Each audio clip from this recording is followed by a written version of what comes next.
આ વચનામૃતમાં સ્વયં પ્રકાશાનંદ સ્વામીએ પ્રશ્ન પૂછ્યો છે. ભગવાનના ભક્તને ભગવાનની મૂર્તિમાં અતિશય હેત કયે પ્રકારે થાય? પ્રશ્ન ખૂબ જ જટિલ છે. સ્નેહ બે પ્રકારનો હોય છે, એક ઉભયાંગી અને એકાંગી, અને બીજો એકાંગી. ઉભયાંગી સ્નેહ કહેવાય.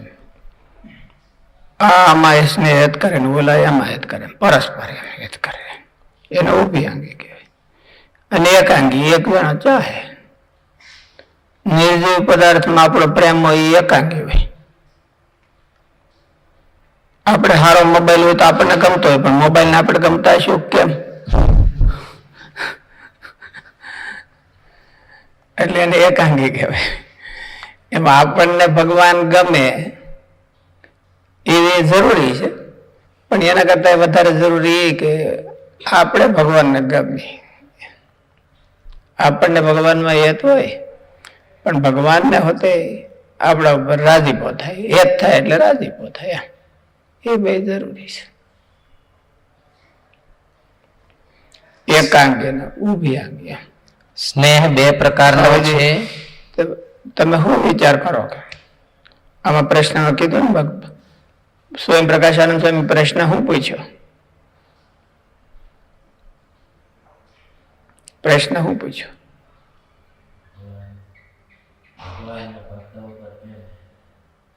ગડબડ ગોઠવો, એક્ઝેક્ટ પકડવો જોઈએ. સ્વયં પ્રકાશાનંદ સ્વામી નો પ્રશ્ન શું છે? શું પ્રશ્ન? ભગવાનના ભક્ત ઉપર શેને કરીને ધ્યાન, એટલે આને તો એકાગ્રતા કીધી છે. એકાગ્રતા એ કરીને ભગવાનના ભગત ઉપર હેત થાય છે, એકાગ્રતા કે. કથામાં એકાગ્રતા હોય તો ભગવાનના ભક્ત ઉપર અતિશય હેત. પ્રશ્ન શું છે? અતિશય હેત. ખાલી હેત એવું નહીં. આપણે એમ સંકલ્પ થાય છે કે આપણે ભગવાનને હેત કરીએ કે અતિશય હેત કરીએ, એમ શું સંકલ્પ થાય? શું સંકલ્પ થાય આપણે? હેત કરી, ઠીક, થોડું હેત કરીએ. અતિશય હેત. મારા જે પ્રશ્ન બધા ઘણી વખત વચનામૃતમાં એવા સરસ વિચિત્ર પ્રશ્ન પૂછ્યા હોય. ભગવાનનો અતિશય રાજીપો શેને કરીને થાય? એવો પ્રશ્ન હતો. ભગવાનના ભક્તો ઉપર અતિશય રાજી છે ને ભગવાનને એક ઠેકાણે એવું કહ્યું, ભગવાનને અતિશય રાજી કરવાની ઈચ્છા હોય એને આમ કરો. એટલે ખાલી રાજી એમ નહીં, અતિશય હેત કેમ થાય? આપણને હેત કરવાની ઈચ્છા હોય કે આપણને હોય તો કોમન હેત હોય. આમાં તો અતિ હેત કરવાની વાત છે. ભગવાનના ભક્તને ભગવાન ઉપર અતિશય હેત કયા પ્રકાર? હેત કયા પ્રકાર થાય? પછી મહારાજે પૂછ્યું કે તમે એકલા ભક્તને ભગવાન ઉપર થાય એ જ વાત કરો છો કે બે ની વાત કરો છો? ભગવાનને હોતે એમ. એટલે ભગવાનને હોતે ભક્તો ઉપર અતિશય હેત થાય, એનું આ વચનામૃત છે. કોમન હેતનું નહીં. ભગવાનના ભક્તને ભગવાન ઉપર અતિશય હેત કેમ થાય અને ભગવાનને ભક્તો ઉપર અતિશય હેત કેમ થાય, એના સાધન છે.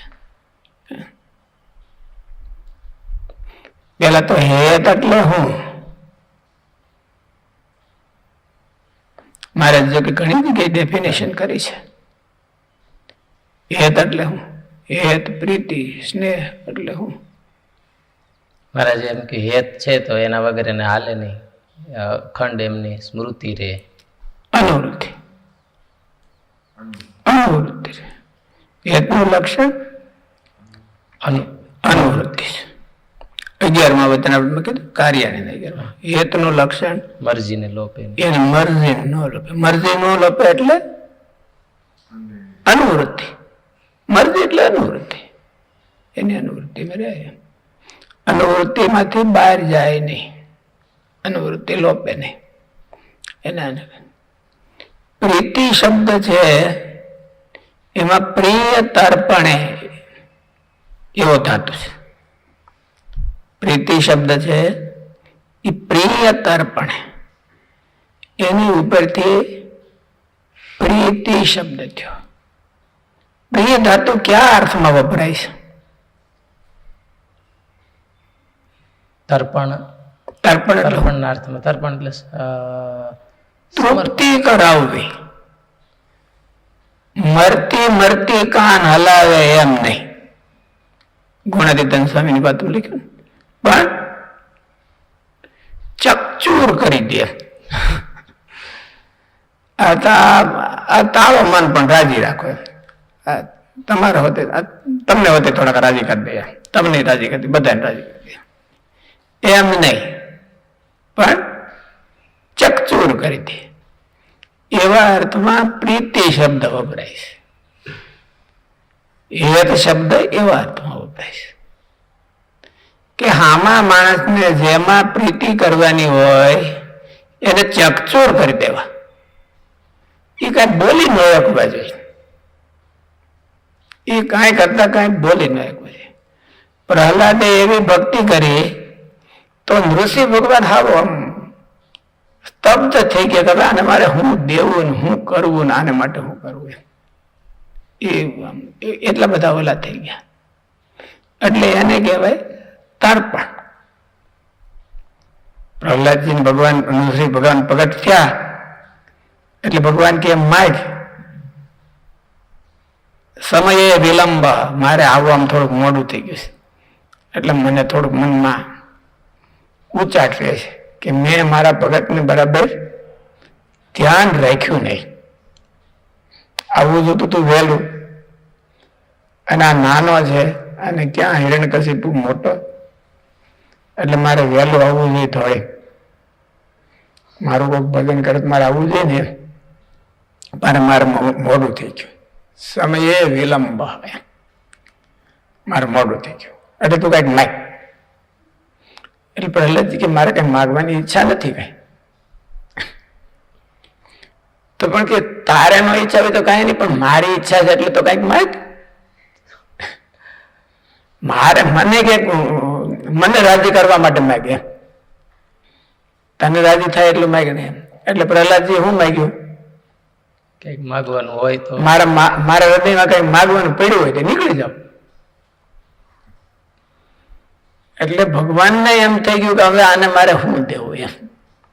ભગવાન સ્તબ્ધ થઈ ગયા કે હવે આને પોતે મજબૂર થઈ ગયા. ભગવાન એટલે બધા મજબૂર થઈ ગયા કે આને શું કરવું એમ. એને કહેવાય ચકચૂર કરી દે. એને ચકચૂર કરી દે. પ્રીતિ શબ્દ ચકચૂર કરવાના અર્થમાં વપરાય.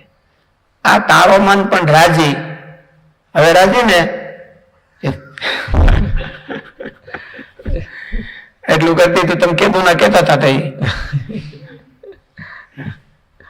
સ્વામીને આપણે કહીએ છીએ કે તમે અંગ્રેજીમાં પ્રવચન કરો, એટલે એક બે પ્રવચન કરીને આપણે સાંભળાવી દઈએ કે હવે રાજી ને એમ કીધું ને કેતા 2-3 વર્ષ ત્યાં આગ્રહ હતો તો પછી કરી દીધું. લ્યો કરી દીધું તેમ. એમ નહીં, એવા અર્થમાં પ્રીતિ શબ્દ વપરાતો. પ્રિય તર્પણે, તર્પણ એટલે ઓલાને હામી વ્યક્તિને તૃપ્ત કરવા. ભગવાનમાં પ્રીતિ કરવી એટલે ભગવાનને ખુશાલ કરી દેવા. જેમ પ્રહલાદે કરી દીધા તેમ. પ્રહલાદે કરી દીધા ભગવાનને ખુશ, એટલે ભગવાન મજબૂર થઈ ગયા કે મારે આને શું કરી દેવું, મારે આને હું આપું. એને તો મને બહુ આપ્યું, પણ મારે આને હું આપું એવું. એ આમ ખુમારી ચડતી નથી, એનું કારણ પંચ વિષયમાં પ્રીતિ છે. ભગવાનનો મહિમા. ને પેલા તો આપણી ઈચ્છા જ કેટલી એવી થઈ કે મારે આવું કરવું છે. આપણી ઈચ્છા એવી કેમ થઈ કે મારે આવું કરવું છે? ભગવાન તો એવું છે, ભગવાન તો એવું પાત્ર છે કે એમાં એને તો કઈ ઈચ્છા નથી એવું નથી. એ તો વાટ જોઈ રહ્યા છે આમ જ્યારે બાજુ ઘુમડા મારે કે આ ક્યાંક મને કરે તો હું જલ્દી રાજી થાવ. એટલે ભગવાનની ઈચ્છામાં મંદતા છે એવું તો નથી. આપણી ઈચ્છા નથી એટલે આપણને મુમુક્ષુતાની ખામી છે. ભૂખ નથી લાગી. ભગવાનને હું રાજી કરું એમ નહીં, ભગવાનને હું અતિશય રાજી કરું. પ્રશ્ન તો એવો આવ્યો છે ને કે ભગવાન ભગવાનના ભક્તને ભગવાનને વિશે અતિશય હેત કયા પ્રકારે અતિશય રાજી કરવાની અતિશય સ્નેહ પ્રીતિ કેમ થાય, હેત કેમ થાય? અતિ હેતની વાત ચાલુ નહીં. આપણા મનમાં ઉઠાવ જ નથી થતો. પેલા તો એ વસ્તુ છે. અને ઉઠાવ ઓગને થયો હોય તો થયો હોય એટલું ખાલી. પછી કેમ થાય એનો વિચાર કરવો. એટલે કેમ થાય એવું કીધું હોય તો મહારાજ એનું જ ગાઈડન્સ આપ્યું છે. મહારાજે ગાઈડન્સ એનું જ આપ્યું કે ભગવાનના ભક્તને ભગવાનમાં અતિશય હેત કેમ થાય. અને પછી એટલું જ નહીં, મારે પાછું એને સુધારો કરીને એમ કીધું કે ભગવાનને પણ ભગવાનના ભક્તમાં અતિશય હેત કેમ થાય. ચાલુ કોમન નહીં, અતિ હેત. પણ આપણને એવું નથી થતું કે અતિ હેત કરીએ. આપણે આમ બહુ ઓકવર્ડ ન રહ્યા, બધા એમાં રહેતા હોય ને એમાં ઓકવર્ડ ન રહીએ એટલે પૂરું થઈ ગયું. આપણે પૂરું થઈ ગયું. હંધાઈમાં ગણાઈ જવા જોઈએ એવું નથી. એમ કે મનમાં એવું નથી કે મારે અતિ હેત કરવું છે ભગવાનમાં. અતિ એવું ઉઠાવ જ માલપા નથી. સ્નેહ બે પ્રકારનો હોય છે, એક ઉભયાંગી અને એક એકાંગી. સોમપ્રકાશ સ્વામીએ બહુ મહત્વનો પ્રશ્ન પૂછ્યો છે. એવું એમાં જોયું ને એટલે પ્રશ્ન ખૂબ જ જટિલ છે. સ્નેહ બે પ્રકારનો હોય છે, એક ઉભયાંગી અને એક એકાંગી. તેમાં એકાંગી સ્નેહનો ઉલ્લેખ કર્યો છે. પછી મહારાજે તેમને યાદી આપીને સ્વામી એકાંગી સ્નેહનો ઉલ્લેખ કર્યો કે ભગવાનના ભક્તને ભગવાનમાં અતિશય હેત કેમ થાય. એકાંગી થયું. મહારાજે એને પ્રશ્ન ફેરવી અને એવું કીધું કે ભગવાનના મતે ભગવાનના ભક્તમાં એવું પૂછો છો તમે? પછી સ્વામી કીધું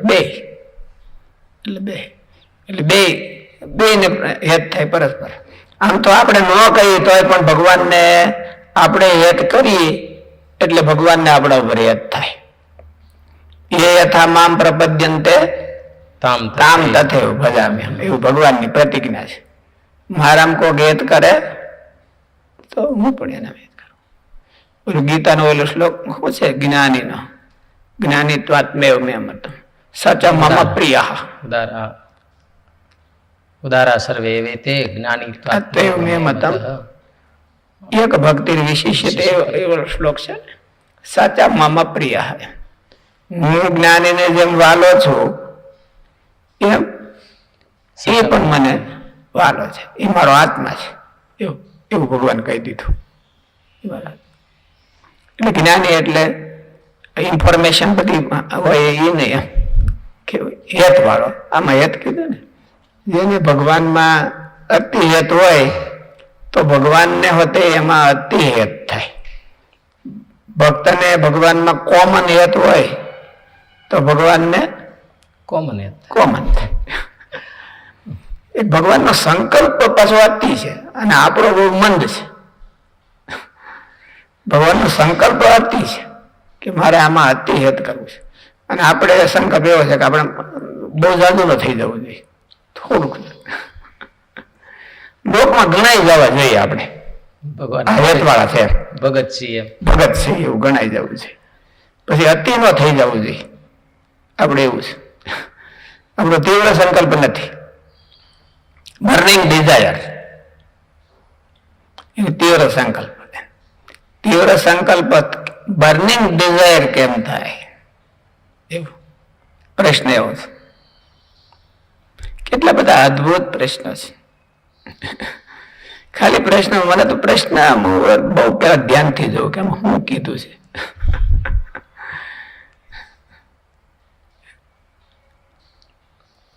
શ્રીજી મહારાજે તેમને યાદી આપીને એ પ્રશ્નને ઉભયાંગી સ્નેહનું સ્વરૂપ અપાયું છે. એકાંગી એટલે એક વ્યક્તિ સામી વ્યક્તિમાં સ્નેહ રાખે, પણ સામી વ્યક્તિ સામો સ્નેહ રાખે કે ન રાખે તેની બહુ આશા ન રાખે. લોકમાં એવું હોય કે મા બાપ છે એ છોકરાને હેત કરે, છોકરાને હેત કરે, પણ પછી છોકરો મોટો થઈને એને એમાં મા બાપને ઈચ્છે જ નહીં. નોખા થાય તો સારું, વૃદ્ધાશ્રમમાં જાય તો સારું, એવું એની ઈચ્છા એવી હોય. એને એકાંગી કહેવાય. એકાંગી એટલે એક વ્યક્તિ સામી વ્યક્તિમાં સ્નેહ રાખે, પણ સામી વ્યક્તિ સામો સ્નેહ રાખે કે ન રાખે તેની બહુ આશા ન રાખે, તો તેને એકાંગી સ્નેહ કહેવાય. જો એવી આશા રાખે કે હું જેમ તેમાં સ્નેહ રાખું છું તેમ પરમાત્મા પણ મારા ઉપર સ્નેહ રાખે તો સારું, તેને ઉભયાંગી સ્નેહ કહેવાય.